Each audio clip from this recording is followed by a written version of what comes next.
All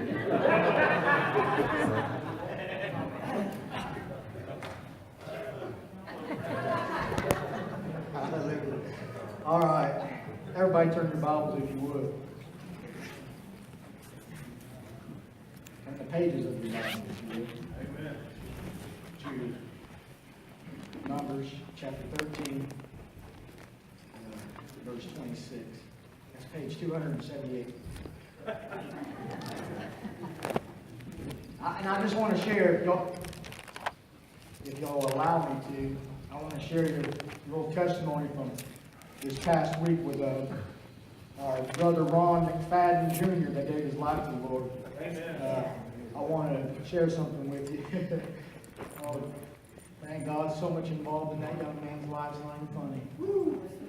You know, the Lord had put it on my wife's heart to buy him a Bible, and so we were going to get him a Bible. But we didn't have any here at the church, but Pastor Jim had some at the house. Well, he had some special ones at the house. And God had laid it upon his heart Monday morning to add to what Michelle received from the Lord to do for that young man, and put it on Pastor Jim's heart. And so got him a very special Bible. So I went up there and I walked in, and he was on the phone. He was talking to his daddy at the time. I didn't know it, but I walked in, and you never know what you're going to walk into once you've led them to the Lord. You don't know how they're going to respond once you come back. You don't know whether to duck or pucker. You don't know, what should I do? So I peeked around the corner, and he saw me, and he lit up with a smile, and I said, he received. That's what I thought in my heart. Because he said, hang on. And when you tell your daddy to hang on, I got to go. And something important. So he hung up with his dad, and I just talked to him about his foot. He just saw the surgeon. The skin graft went good. He was doing good that Monday morning. A little bit of pain, but not much. And so we just kind of talked a little bit. And then I sat there, and I was like, well, I said, the reason I came up here is I said, I usually come up here at the hospital room. Most of the time when I see people, I either catch them when they're eating, most of the time. No matter what time I show up. In the morning, in the noontime, or in the evening. Somebody's eating in the hospital. So I got there and I was like, well, I wasn't for sure if you'd be eating, but I thought I'd come up here and give you some food for your soul. Amen. And so I pulled that Bible out. And tears started streaming down his face. And see, I didn't know why. He said, well, let me tell you something. He said, I was just talking to my daddy on the phone, and my dad just asked me, is there a Bible in the room? And I walked in. Amen. That Bible. See, and I told him, I said, God did that for you to show you just exactly how involved in your life He is. Amen. More than you can understand. Amen. More than you know. He sees a sparrow when it falls to the ground. How much more are you than a sparrow? And he was just crying, and we were just blessing the Lord. Amen. And praising God, hugging each other, praying in the Holy Ghost. And all of a sudden, a guy walked in with food. He started laughing, I started laughing. I said, see?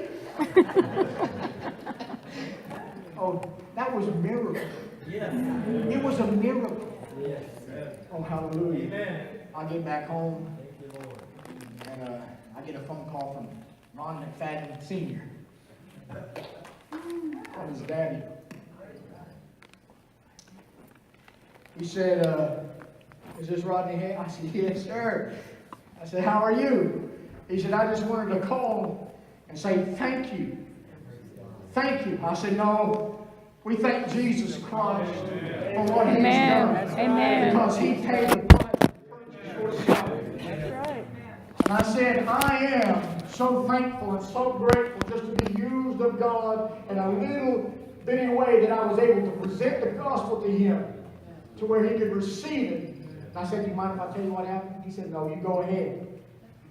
So I told him what happened. I told him the testimony. There's this one thing that I said. I said, the Lord told me to go up a different way. You don't go up the same way. And that was the scripture, 2 Samuel 5:23.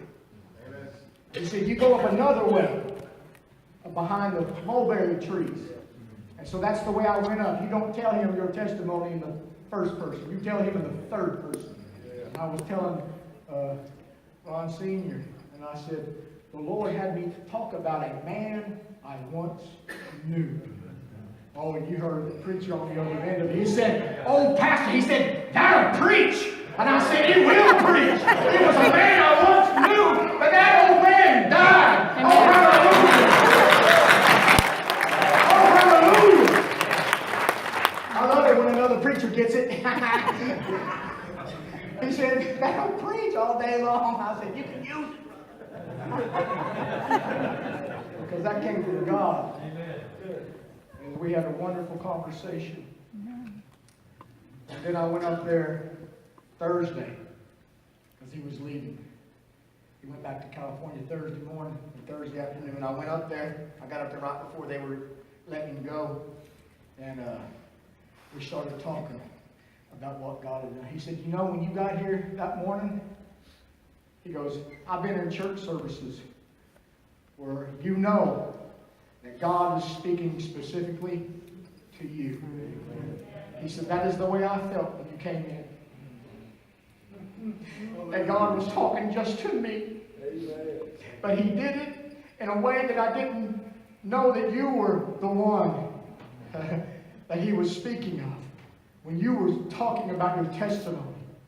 But I knew that God was talking to me. Oh, hallelujah.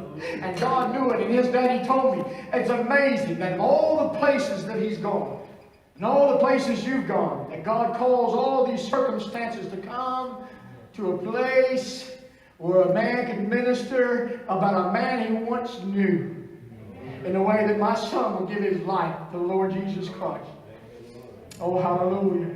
And I tell you, Pastor Jim's got some pictures next week. I took some pictures at the airport when I dropped him off. And you know, I asked him at the hospital, I said, how tall are you anyway? I just wondering. Because that bed's too little for you. And I can tell if you're big, I'm 6'7". I knew he was yeah, I said, how tall is your daddy? He said 6'4". That's all right. Anyway, his daddy texted me. I sent those pictures to his dad. And he said, I'll be forever in your debt. I said, no. We're in God's debt. Amen.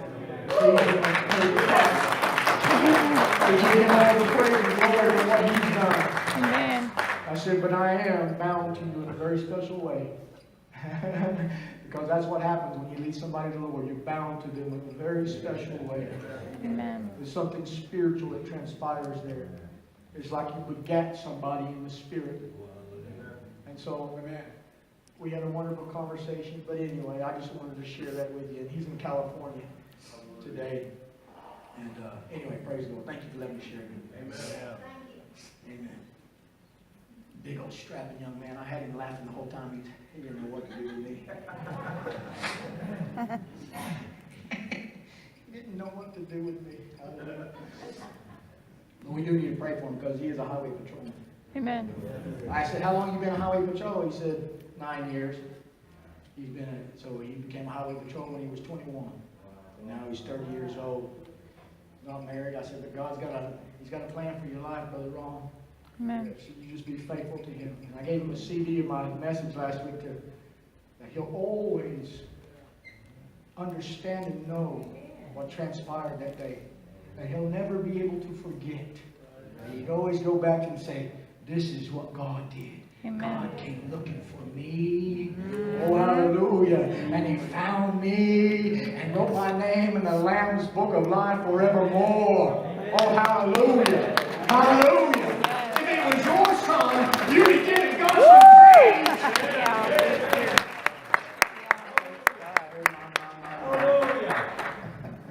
What does it take to get us excited?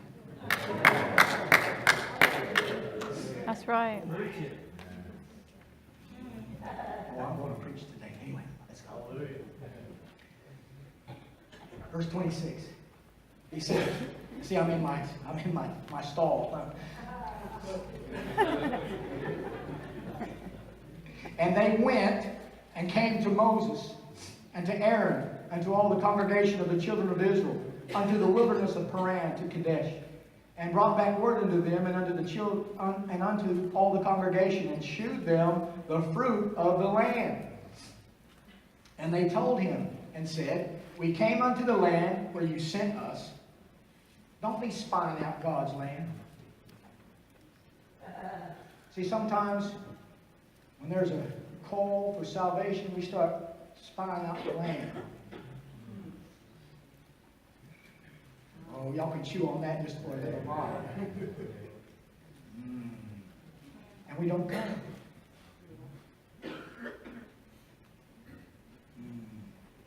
Boy, that'll preach right there. And surely it does flow with milk and honey. You can see the evidence of the Spirit of God moving in your presence. Amen. It's the fruit of the land. It's the fruit of it. Nevertheless, the people be strong who dwell in the land. And the cities are walled and very great. And moreover, we saw the children of Anak there. The Amalekites dwell in the land of the south. And the Hittites and the Jebusites and the Amorites dwell in the mountains. And the Canaanites dwell by the sea and by the coast of Jordan. And Caleb stilled the people before Moses and said, Let us go up at once. Let us go up at once and possess it. For we are well able to overcome. But the men who went up with them said, We are not able to go up against the people, for they are stronger than we. You better watch who you hang around. Amen.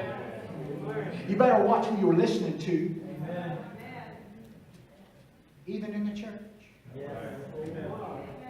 Yes. Oh, we got 12 spies. 10 unbelieving and 2 believing. In the church. Spying out the land of God.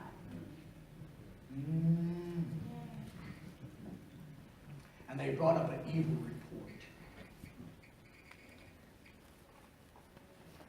Boy, let there be silence in the house of God. Of the land which they had searched unto the children of Israel, saying, The land through which we have gone to search it is a land that eats up the inhabitants thereof. You see what unbelief says? Boy, we don't know what God has done for us. We don't understand the land that God has brought us to.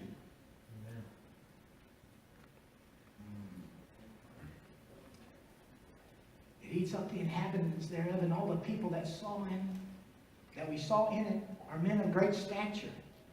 And there we saw the giants, the son of Anak, which come of the giants, and we were in our own sight as grasshoppers. You need to get your eyes up off yourself. Put your eyes up on God. Amen. Amen. And so we were in their sight. And all the congregation lifted up their voice and cried, and all the people wept that night. Oh, woe is us. Woe is me. Oh, agony, despair. Man. Gotta love me. Gotta love me. Can't go to heaven unless you love me. And all the congregation of Israel murmured against Moses. But they weren't murmuring against Moses. They were murmuring against God. Mm-hmm. And the whole congregation said unto them, Would God that we had died in the land of Egypt. You better be careful what you request. That's right. Amen. Or would to God that we died in the wilderness. And wherefore has the Lord brought us unto this land to fall by the sword, that our wives and our children should be a prey? Were it not better for us to return into Egypt? What an accusation against a loving God. that He brought you out into this land to kill you. Lying devil. Amen. Unbelief. Amen. In the congregation. And they said one to another, let us make a captain and let us return into Egypt. And then Moses and Aaron fell on their faces before all the assembly of the congregation and of the children of Israel, and Joshua the son of Nun, and Caleb the son of Jephunneh, which were of them who searched the land, rent their clothes. They understood the accusation against God. And they spoke unto all the company of the children of Israel, saying, the land which we passed through to search it is an exceeding good land. Think about what you're saying. If the Lord delights in us, then He will bring us into this land and give it us, a land which flows with milk and honey. Only rebel not ye against the Lord, neither fear ye the people of the land, for they are bread for us. Their defense is departed from them, and the Lord is with us. Fear them not. Amen. But the congregation bade stone them with stones, and the glory of the Lord appeared in the tabernacle of the congregation before all the children of Israel. Oh, I feel this.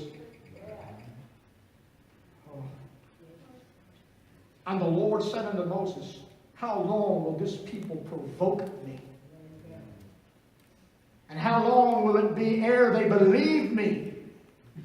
For all the signs which I have shown among them. Heavenly Father, we just thank you, Lord God, for your holy presence, Lord God. We just thank you, Lord God, for such a great gift, Lord God, that you have given to us in Jesus Christ. This gift of eternal life, this gift of life, this gift of righteousness, Lord God. We just bless your name and thank you, Father God, for it today. And I pray, Lord God, that you would touch the people of God today. That you would open the spiritual ears, Lord God, of their understanding, Lord God. I pray that you would touch their heart to receive this word. I pray that you would bring, Lord God, revelation knowledge and revelation wisdom, Lord God, into the knowledge of what you have done, Lord God. When you went out on that cross, Lord God, and you, Lord God, gave us victory, Lord God, in your victory, Lord God. I pray that you, Lord God, would cause it, Lord God, to come to light, Lord God, within our hearts, Lord God, that today, Lord God, that we walk out of here not the same, but that we walk out of here changed, Lord God, by the power of the Holy Ghost, Lord God. We ask it all in the name of Jesus, and we pray that you have your way, Lord God, that you speak your words through me, Lord God, that which you desire to speak, Lord God, that I get out of the way, that the true preacher and the true teacher come, Lord God, and minister your grace to your people, Lord God, and edify and strengthen and encourage them, Lord God, in the blessed name of Jesus. And we all give you praise and we all give you glory, God, in Jesus' name. And the church says amen. Amen. Amen. Boy, I feel the Holy Ghost up in here. Amen. Hallelujah. Felt him all morning this morning. Text Pastor Jim and I said, I believe this morning that God is going to open up spiritual revelation of the knowledge of what Christ has done for you. That you people that have not understood the message of the cross up until this point, that today there's going to be a window open, a light shine in your heart that brings a revelation to this land that God has brought us to. Oh, hallelujah. Oh, I can see the glory of the Lord in this place. I say I can see the glory of the Lord in this place. Oh, I feel it. There's like a golden dew all over God's people. Oh, hallelujah. Hallelujah. I feel it. See, last week I was preaching about how we receive things from God.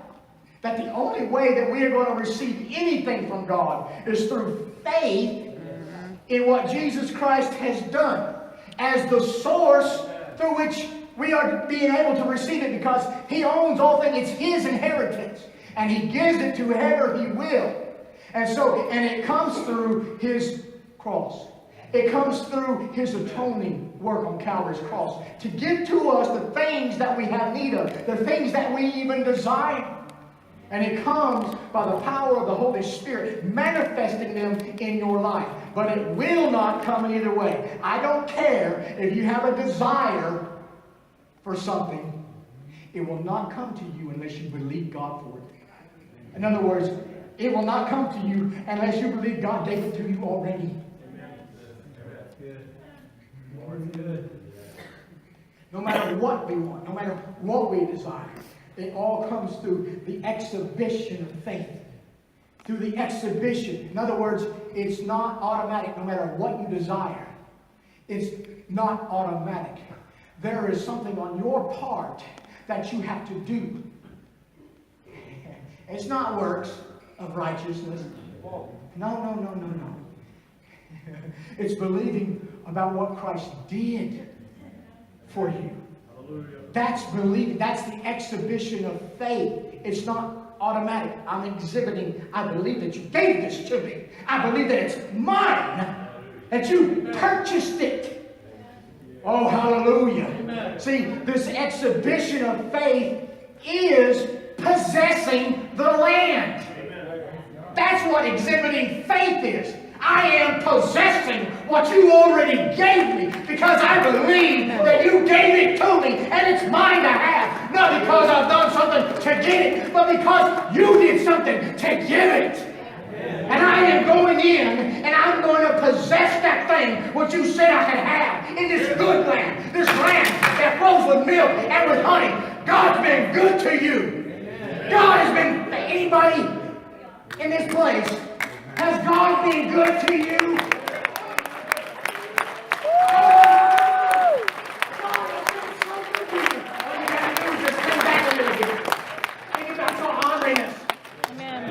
Think about your wretchedness. Yes. Oh, hallelujah. There you go. Now you're thinking. Now you a little deeper. Go a little further. Oh, you know how wretched you were. Oh, hallelujah. When I got off the phone with Reverend McFadden, I see him say McFadden.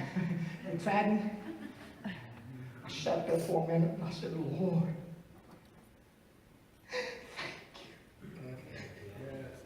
so much for what you have given. Hallelujah.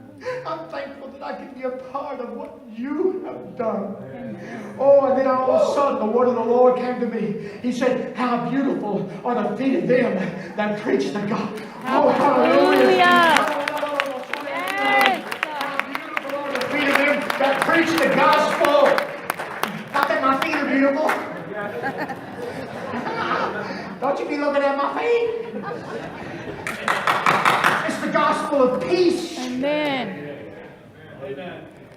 That I brought. Oh, hallelujah. And then I heard this song come to my heart. I am blessed. I am blessed. Oh, every day that I live, I am blessed. Nobody knows that song, do they? I said, I am blessed. Hallelujah. I am blessed.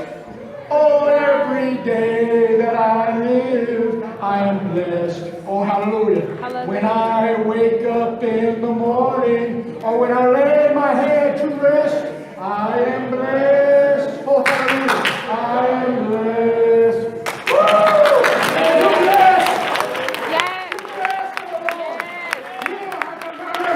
You don't have to complain. I am blessed. And no matter what I go through, I am blessed. Amen. And then I go up to see Sister Dorothy Cox. Glory to God. Oh, hallelujah. Sitting there with a half a foot. Yes. My. Yes. And as I begin to pray with her, she says, thank you, God, because you've been so good to me. Oh, Amen. that's somebody that knows her God. That's somebody that doesn't have a rating accusation of the God that she serves, the God that's been so good to her. Oh, hallelujah. Oh, hallelujah. Oh, hallelujah.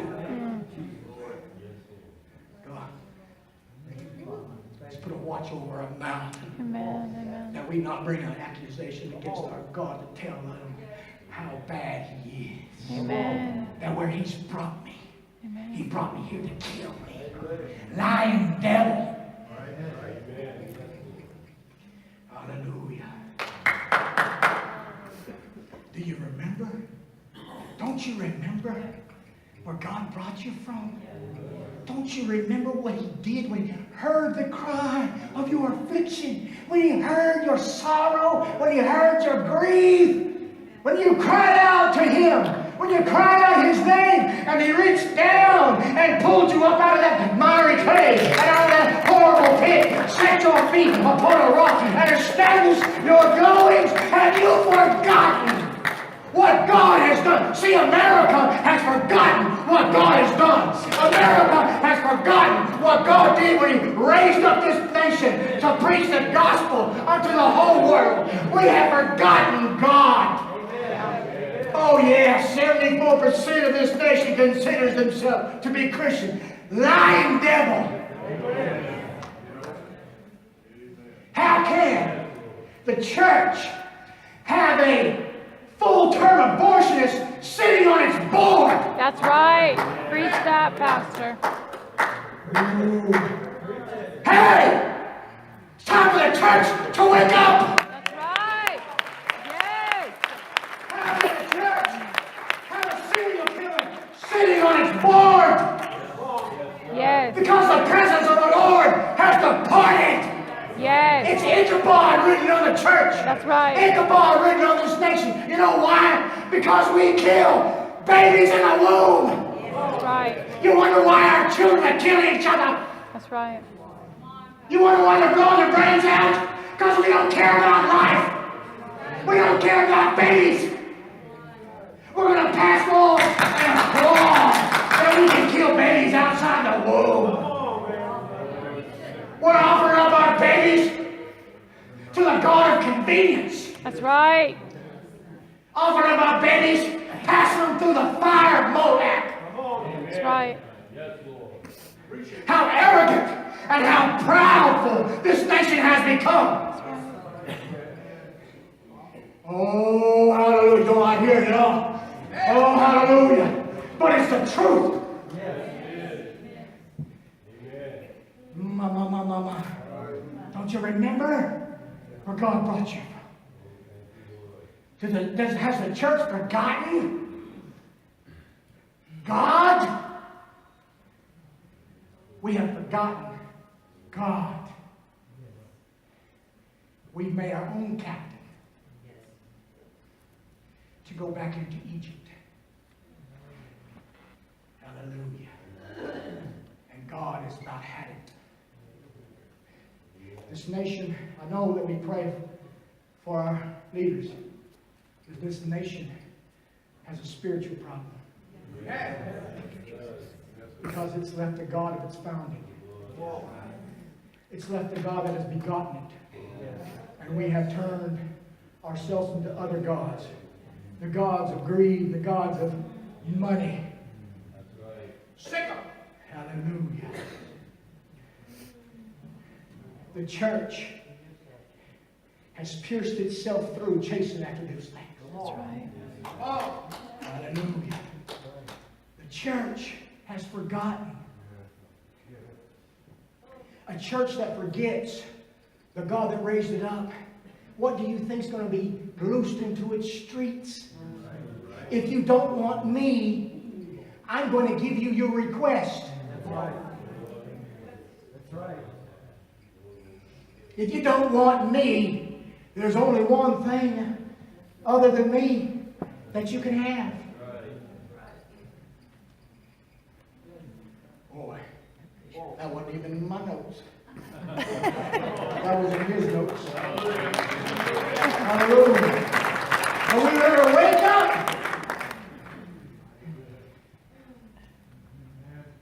I hear the word of the Lord saying to the church, we have piped, but you have not danced. Over and over and over again, we petition people to come and pray, but we won't. We don't have time to get on our face. We got other stuff to do. We got other things to do. We got more important things to do. We got this world to look after because we're of this world. Boy, Preach it.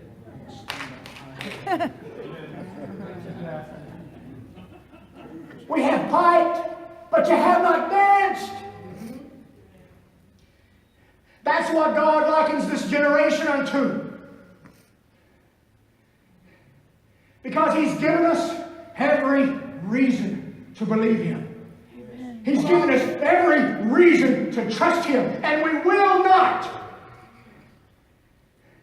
We will not believe Him. We will not do what He asks us to do, no matter how minute the command is. We won't do it. Because the world is what we're looking at. We're hanging on to it. And the love for God has waxed cold. And am I speaking to somebody here today? The love of many shall wax cold because the iniquity has abounded.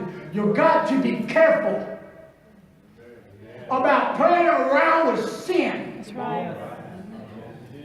Because sin will harden your heart toward God. And you will not come unto Him, no matter if He bites. You will not dance. You will not draw near to Him because you're cold and indifferent toward Him. Amen. You desire the things of this world, or you desire the things of God. Amen. Oh, I'm not preaching to you. I'm preaching to myself too. Don't you be mistaken. Come on.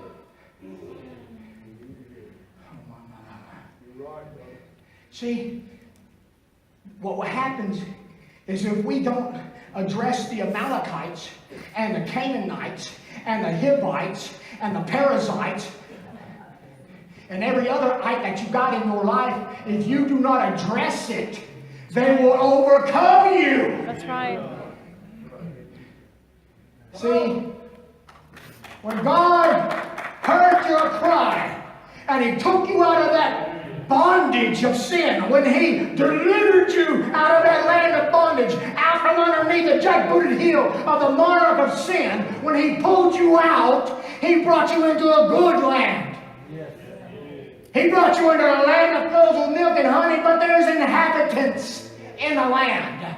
There's Amalekites, a type of the flesh. See, they dwell down in the south. See, no matter where a child of God goes, no matter where you are at in your spiritual walk, no matter what's going on in your life, whether you're down in the valley in the south, or whether you're on top of the mountains, where the Jebusites and the Hittites and the Hivites are, no matter where you are, if you go down into the sea by the coast of Jordan, there's Canaanites there. See, no matter, you're never going to escape the issues of this world as long as you're in this body. As long as we're not glorified yet, we're still going to face the Amalekites, the Hivites. God left them there to teach you how to fight. Not to conquer them, because they've already been conquered. God has already given them into your hands. Do you think that when God pulled the children of Israel out of Egypt, that He didn't know where He was taking them?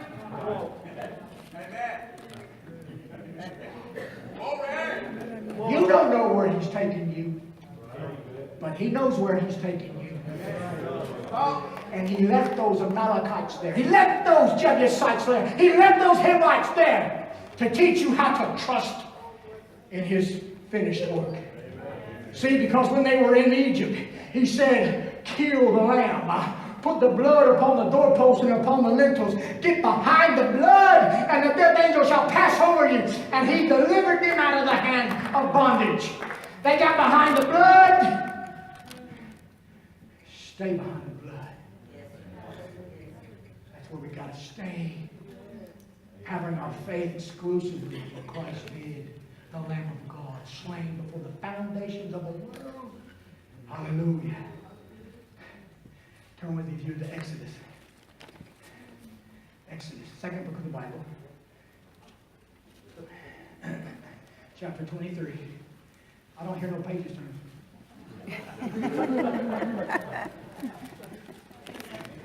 The church says, 23, verses 29. He says, I will not drive them out from before you in 1 year. You wonder why some things are still there?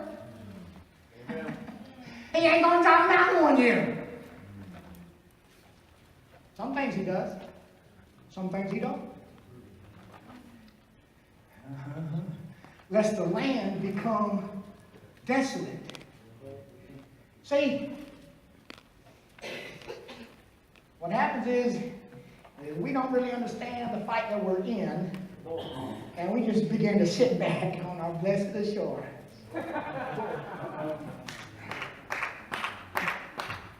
Oh, blessed be the name of the Lord. Blessed be the name. Oh, and while you're doing that, the inhabitants of the land are multiplying. Multiplying. Because you don't know what fight you're in. Oh, hallelujah. See, he's not going to drive them out because you're going to sit back. You're going to sit back. Oh, hallelujah. We don't want no trouble. There's people who've been left in church because Pastor Jim said as soon as you join this church, get ready for a fight. Well, they left because they weren't ready for a fight. What do you mean? I'm a child of God. I don't have to fight. You don't know what fight you're in. You don't know what enemy you have. You don't know your adversary. And you don't know your God. That's right. I brought my hanky today. Hallelujah. He says, I'm not driving them. You'll become desolate. And the beasts of the field will multiply against you, but little by little I'll drive them out from before you until you be increased. Yes. Until you be strengthened in your faith. You can't be strengthened in faith unless you fight. Unless you fight. He says until you be increased and inherit the land. See, there's more land. I preached the message, land's unconquered. But the thing of the matter is there is more than what we have. Amen. There's more to possess than what we have so far. Don't get complacent where you're at, that you've arrived. You haven't arrived yet. There's more to possess. There's more to have. I don't want to just pray in the Holy Ghost. I don't want just tongues. Oh, I want the gifts of the Spirit. I want the gift of prophecy. I want the gift of the discernment of spirit, the gift of faith and miracles, the gift of healings, the gift of word of knowledge and a word of wisdom. I want the gifts of the Holy Ghost flowing through my life. I want to lay hands on people and they get up and recover from their sickness. There's more to it than what you got. Oh, hallelujah. You ain't arrived yet. Amen. When you got saved, you were brought into the good land. There's more in the land than just your salvation. Oh, hallelujah. You going to preach on the Holy Ghost? Well, I might. Faith comes by and hearing by the church says amen. Amen. If I don't preach it, you don't hear it. Oh, hallelujah. He says, and I will set your bounds from the Red Sea, even unto the sea of the Philistines, and from the desert unto the river. For I will deliver the inhabitants of the land into your hand. And you shall drive them out. I thought I was just supposed to sit down and rest. You are. But you're to labor to enter into that rest. In other words, you're to fight the good fight of faith. That is entering into the rest. Not that you sit back and don't do nothing. Nobody says you don't do nothing. Nobody says you don't pray. Nobody says you don't read the Word of God. Nobody says you don't tithe. Nobody says you don't pray and talk. Nobody says those things. Nobody. That's not what we preach. Hallelujah. In fact, you're going to do it more. It's discipline. You ain't going to have a relationship with God if you don't talk to Him. You ain't going to have a relationship with God if you don't read His Word. You ain't going to have a relationship with God unless you pray, unless you worship. Unless you tithe.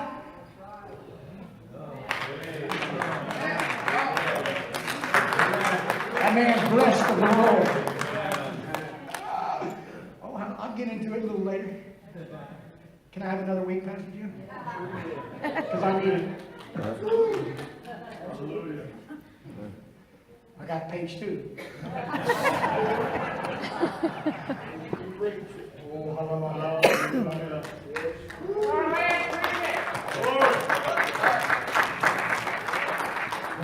Lord in this place. Let me have a couple minutes, okay? Turn with me, if you would, to Romans chapter 6. He says, know ye not that as many of us were baptized into Jesus Christ? Verse 3. You should have this memorized by now. And the church says, Amen.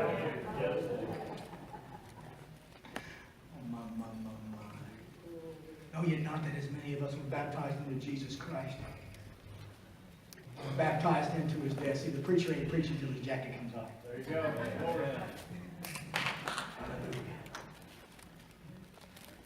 You were baptized into Jesus Christ and baptized into his death.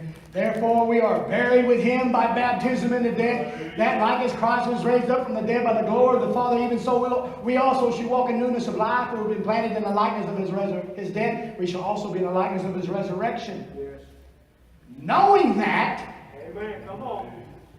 knowing from where I have brought you from, when I took you out of Adam,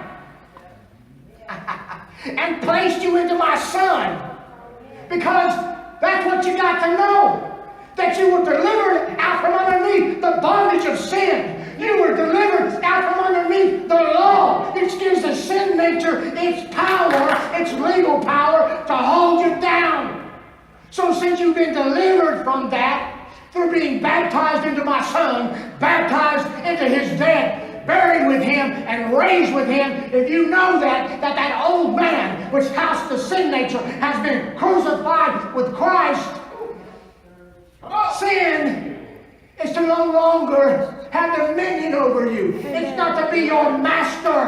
That's right. You are no longer enslaved from now on, from this point forward. So if you know that, go down, verse 12.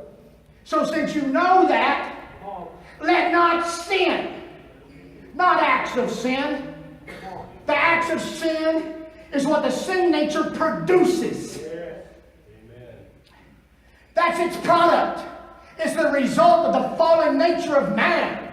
The corrupting force that bends you toward all those things that you desire in the lust of your flesh. Deceitful lusts. Things you think that you want. Deceitful. He says, don't let it reign. Don't let it be your monarch. Don't let it be your Lord. Don't let it be your God, because I have delivered you out from underneath its power.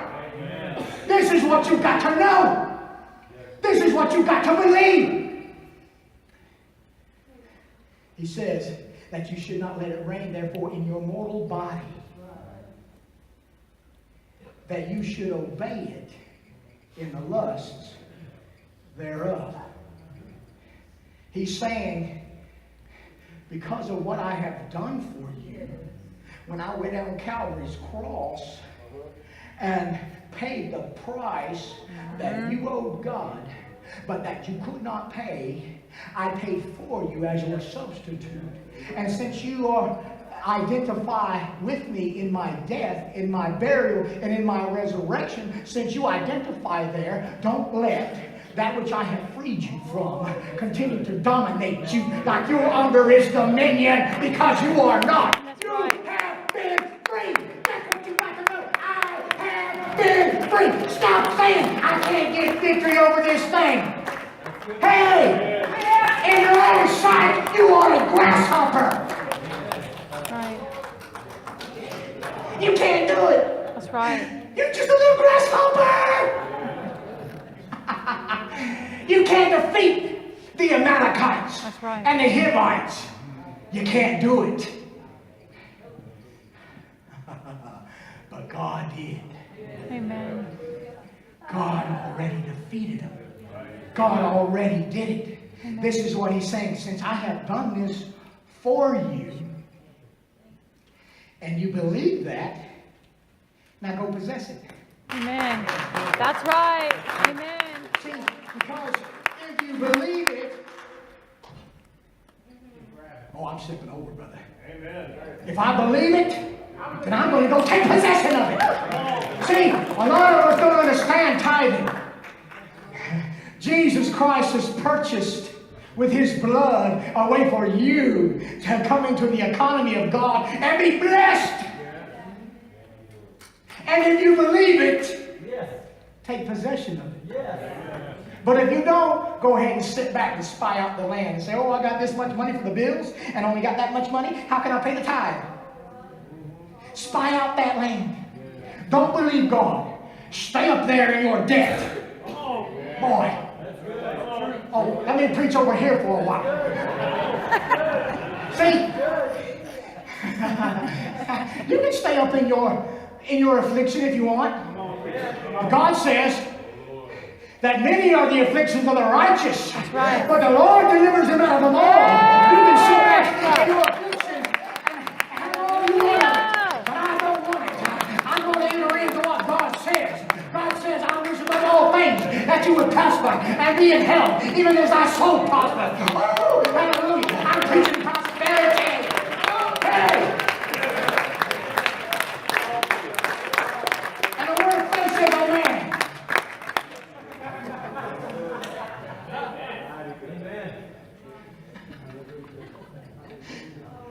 Good.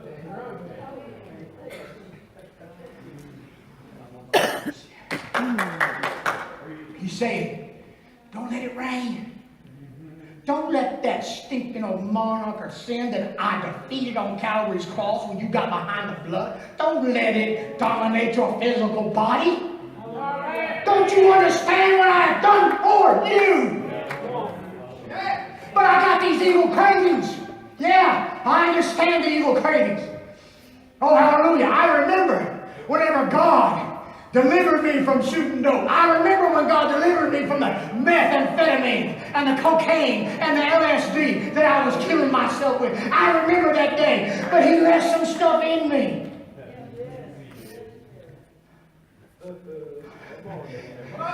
He left some stuff in me. He left some alcohol and some marijuana and some cigarettes and some pornography. But I was saved as I could be. See, I made him my Savior. Whosoever shall call upon the name of the Lord shall be saved. Amen. And shall not be Hallelujah. ashamed. Yes. And the steps of a righteous man are ordered by the Lord. He ordered my steps up to Wichita, Kansas 2.5 years later to give my heart to the Lord. See, I made him my Lord August 3rd, 1997. Amen. He was my Savior, but I made him my Lord. And then all those things that he left in me, I didn't try to get victory over. I know. I got up out of the bed. Lord, thank you for saving me. I don't know you, but teach me who you are. Amen. Have mercy upon me, but I thank you for saving me. Oh, wretched man that I was, God, you had merciful grace for me. And as I did that, begin to read his word, go to church, listen to the sermons, God began to take some stuff out of me that I didn't even know till they were gone. All of a sudden, I stopped using the F word every other word. Chris Bowen knows. Saw a change in my life. Sister Stephanie knows, because he saw the change that God was taking me through. There's a transition period there. Amen. He's transitioning from flesh to spirit. That's right. I didn't try to get victory. Oh, I just let the Holy Ghost take out of me what he wanted to take out of me. Then all of a sudden, the cigarettes went. And all of a sudden, the pornography went. But some things were still a fight. See, there might be an Amalekite in your life, a sin of the flesh. There might be a Hivite a sin of pride. You're on a mountaintop. You do all that. And you ain't none of that. Let not a man to think more highly of himself than he ought to. That's right. And then there might be some Jebusites or some Canaanites down by the sea where you're drinking that cool, clear, crystal, everlasting water. Amen. See, no matter where you go, there's going to be something that God wants to deal with you about. No matter with you up here or down here or by the coast. See, God set them in these boundaries. By the Red Sea, he told them, these are the boundaries that I want you to operate in. See, he says, you can't operate out of the prescribed order of victory that I have given you. Once you step outside that boundary that I have placed there, the law of the Spirit of life in Christ Jesus is that boundary. Amen. And once you step over into trusting in your ability or the flesh, you then become underneath another law. The law of sin and death. No matter your desire not to do it. Because the desire not to do it is the law of the mind. And the law of sin then supersedes that power. So that you can't do the things that you would. But if you through the Spirit do mortify the deeds of the flesh, you shall live. Romans 8:13. See, he set the boundaries. Don't begin to operate outside the boundary of Jesus Christ and Him crucified. Don't try to do something in your own ability that you don't have the ability to do, you little grasshopper. Oh, hallelujah. You can never take the pebble out of the master's hand. Little grasshopper. Grasshopper, you can't do it. Oh, hallelujah. He's telling us through this, possess the land that I've given you. He's saying, possess this, which I have bought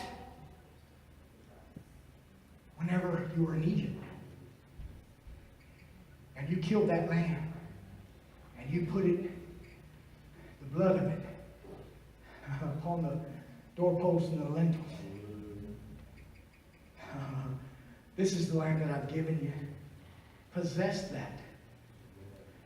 Possess the freedom that is there. Because I brought you out from underneath its power. Possess the liberty there. See, it's yours to possess. I want to let you go right there. Unless y'all don't want to.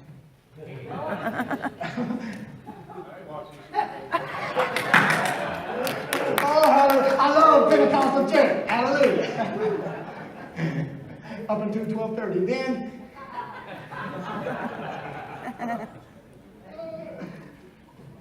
I thank the Lord. You see, he's saying that I'm going to leave some stuff in there. See, he lets the sin nature dwell in you.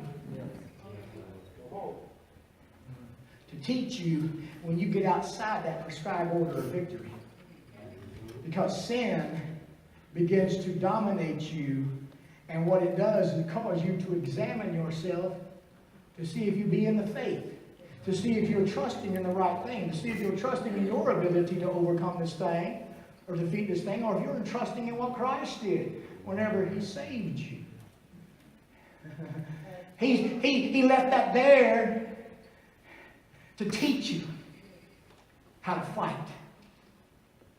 He left it there to teach you how to win through faith. How to gain the victory through faith and not gain it yourself in your own ability. Oh, hallelujah.